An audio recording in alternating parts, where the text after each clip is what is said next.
Hey guys, Rob from AST here. So this week's post is actually a question from the fabulous woman who videotapes me every week, and this was her question to me of, what about free time?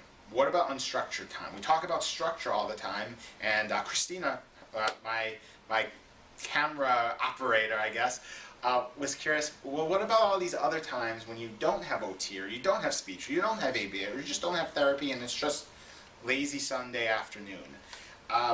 And that's really funny. It's not the question I would have thought to answer right away, but I immediately went back actually to the fact that early in my career, I actually worked in a group home. I spent 2 years in a group home working with teenagers and young adults who all had a diagnosis of autism or another special need, and I worked the Sunday shift. I was downtime. I was their guy. And the thing that was really cool for my guys is that Sundays were just a fun day. We just tried to keep it real and keep it fun and keep it light. They worked hard all week long. My guys were in school all week. They did homework sessions with us after school in the group home. We were also job coaches for them. It was an incredible program, and it was 24-hour wraparound care and support. But on Sundays, those were the days we really said, let's go to McDonald's, let's go to the backyard. I had one guy who probably rode a bike every Sunday for like an hour every afternoon. Loved riding his bike. It was super, super fun for him. We helped teach him, which was really cool for us too. And that was Sunday. So, I don't know, this isn't a very clinical answer. This isn't maybe this like aha moment answer, but I think the best advice I could give someone who's looking to how to structure that unstructured time is be a family. Have some fun. Do something that is enjoyable where the whole family can come together. I know sometimes that's tough. You know, I've spoken to some families out here in California where, hey, we're close to the beach.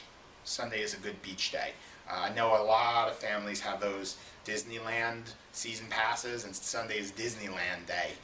I know for me, you know, I have some family where, okay, boom, our days out back east in New York where I'm from, you know, that's the day to go to the park or go to the mall or go ice skating or just always do family activities. And I think that's something not to lose sight of.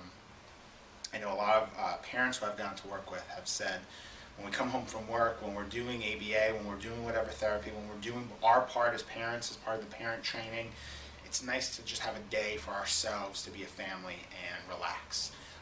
And I think that's the great opportunity you have with some of these downtimes, whether it be weekdays, weekends, is maybe not necessarily relax completely, because there's still structures and supports that are going to help our kiddos, but be a family, take time for one another, and not lose sight of each other, because there's certainly a lot of stresses in all of our lives that can distract us. So that'd be my tip. Christina, I hope I answered your question. I hope she's smiling right now as we're recording, so I'm going to say yes. I think I answered her question. I hope I helped you guys out too, or just gave you guys a couple of good ideas. We'll talk to you later. Bye.